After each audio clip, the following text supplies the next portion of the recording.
हमारे ऊपर जो शासन किया, तो हमारी संसदीय प्रणाली जो है वो ब्रिटेन की ही देन है, तो इसलिए हमारे लिए बहुत ज़्यादा महत्वपूर्ण हो जाता है। स्वयं अपने क्षेत्र और जनसंख्या की दृष्टि से ब्रिटेन कभी एक महान देश नहीं रहा है। विश्व के अनेक राष्ट्र ब्रिटेन की तुलना में बहुत विशाल और अधिक जनसंख्या वाले हैं। द्वितीय महायुद्ध के पूर्व तक ब्रिटेन को अंतर्राष्ट्रीय राजनीति में प्रथम श्रेणी के राष्ट्र की स्थिति प्राप्त थी, किंतु आज यह स्थिति संयुक्त राष्ट्र संघ और सुरक्षा परिषद में ही रह गई है। आर्थिक और औद्योगिक दृष्टि से न केवल अमेरिका वरन जर्मनी, जापान और कुछ अन्य राष्ट्रों ने भी ब्रिटेन से अधिक महत्वपूर्ण स्थिति प्राप्त कर ली है, तथा ब्रिटेन सामान्य व्यक्ति के लिए अब एक राजनीतिक व्यवस्था का प्रतीक भी नहीं रहा है। लेकिन इनमें से कोई भी बात संवैधानिक अध्ययन की दृष्टि से ब्रिटेन के महत्व को कम नहीं कर सकी है। आज भी राजनीति विज्ञान और लोक प्रशासन में रुचि रखने वाले व्यक्ति के लिए ब्रिटिश शासन पद्धति से परिचित होना अनिवार्य समझा जाता है, और विदेशी संविधानों तथा शासन प्रणालियों के अध्ययन क्रम में ब्रिटिश संविधान के अध्ययन को प्रथम स्थान दिया जाता है।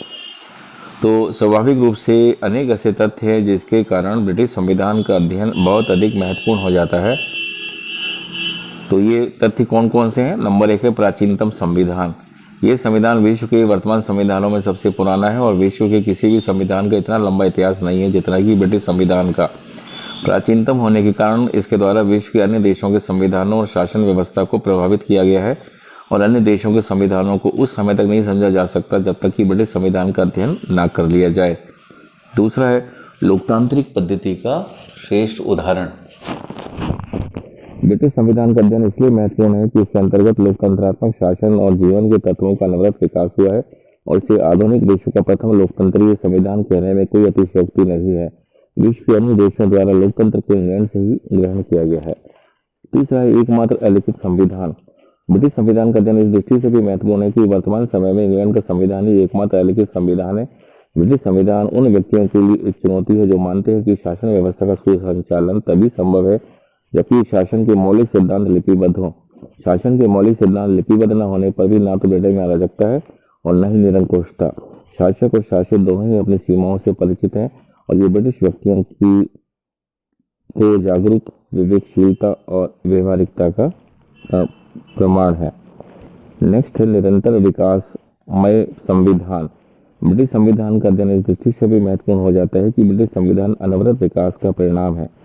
अन्य राज्यों के समान ही शासन पथ पर ब्रिटेन ने अपनी यात्रा एक निरंकुश राज्य के रूप में प्रारंभ की थी, किंतु यूरोप के अन्य राज्यों ने जहां निरंकुशता के स्थान पर प्रजातंत्र को अपनाने का कार्य क्रांति और रक्तपात के आधार पर किया, ब्रिटिश संविधान ने बिना किसी क्रांति और रक्तपात के बदलती हुई परिस्थिति के अनुसार अपने आप को ढालने में सफलता प्राप्त की। इंग्लैंड में कभी कोई ऐसी क्रांति नहीं हुई जिसकी समानता फ्रांस की 1789 की क्रांति से या रूस की 1917 की क्रांति से की जा सके।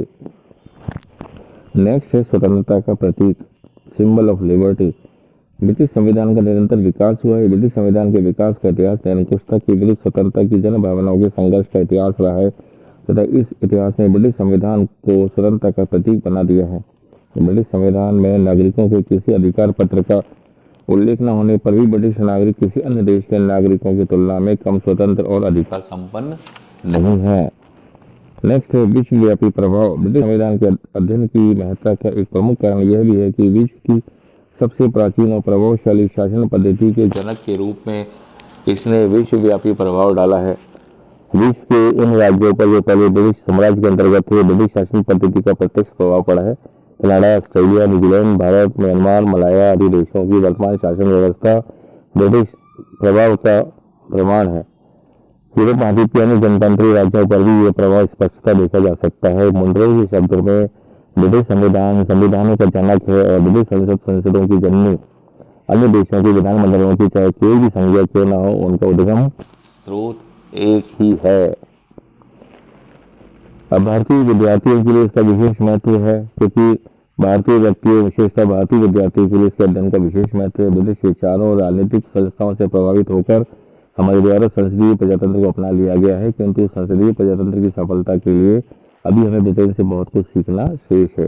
यदि हम संसदीय प्रजातंत्र को सफल बनाना चाहते हैं तो हमें ब्रिटेन की प्रजातंत्रीय परंपराओं को अपनाना पड़ेगा। अनुशासन, सहिष्णुता, विवेकशीलता, उदारता और जागरूकता के चारित्रिक गुणों को लेना होगा और राजनीति के महान खेल की भावना के साथ खेलने की प्रवृत्ति अपनानी होगी। ये सब कुछ ब्रिटिश संविधान के विस्तृत और व्यापक अध्ययन से ही संभव है। अब एक सवाल आता है कि क्या ब्रिटिश संविधान का अस्तित्व है? अपने आप में एक मनोरंजक बात यह है कि ब्रिटिश संविधान के अध्ययन का प्रारंभ संविधान के अस्तित्व पर विवाद को लेकर होता है। इंग्लैंड वासी तो इस बात पर गर्व करते हैं कि उनका संविधान एक श्रेष्ठ और प्राचीन संविधान है। विद्वानों द्वारा इस संविधान के अस्तित्व पर ही संदेह व्यक्त किया गया है। बर्क ने अपने ग्रंथ फ्रांसीसी राजक्रांति पर विचार reflection on the French revolution में ब्रिटिश संविधान की प्रशंसा करते हुए कहा है कि हमारा संविधान अत्यंत श्रेष्ठ है। जहां विश्व के अन्य देशों में वांछित परिवर्तन हेतु क्रांति और रक्तपात की आवश्यकता होती है, हमारे द्वारा यह परिवर्तन शांतिपूर्ण और संवैधानिक मार्ग से किया जाता है। इस पर अमेरिका के प्रसिद्ध विद्वान थॉमस पेन ने बर्क को चुनौती देते हुए कहा कि क्या बर्क महोदय ब्रिटिश संविधान की कोई प्रति प्रस्तुत कर सकते हैं? यदि नहीं तो हम इस निष्कर्ष पर पहुंचते हैं कि ब्रिटिश संविधान का अस्तित्व ना तो कभी था ना है, यदि इस संविधान के विषय में बहुत कुछ कहा गया है। पेन अपने मूल विचार को व्यक्त करते हुए कहते हैं कि जहाँ संविधान को प्रत्यक्ष रूप से उपस्थित नहीं किया जा सकता, वहाँ संविधान होता ही नहीं है। फ्रांस के प्रसिद्ध इतिहासकार डी टाकविले और ब्रिटिश लेखक बर्नार्ड शॉ ने भी ऐसे ही विचार रखते हैं। तर्क: ब्रिटिश संविधान का कोई अस्तित्व ही नहीं है। इस बात के पक्ष में थॉमस पेन, डी टाकविले और उनके समर्थक हैं, जो 3 तर्क देते हैं। नंबर 1, ब्रिटिश संविधान ना तो किसी संविधान सभा का परिणाम है और न ही लेखबद्ध।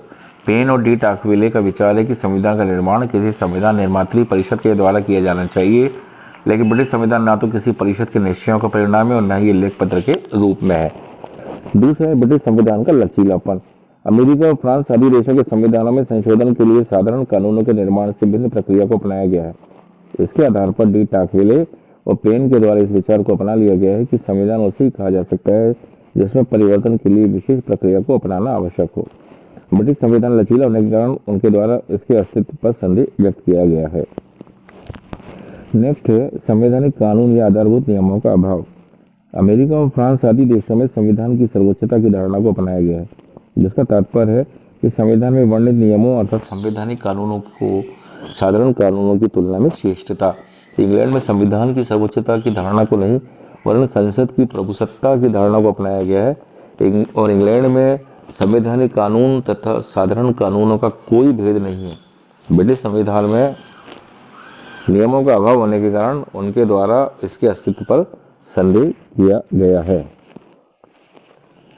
अब हम समझते हैं क्या ब्रिटिश संविधान का अस्तित्व है या नहीं।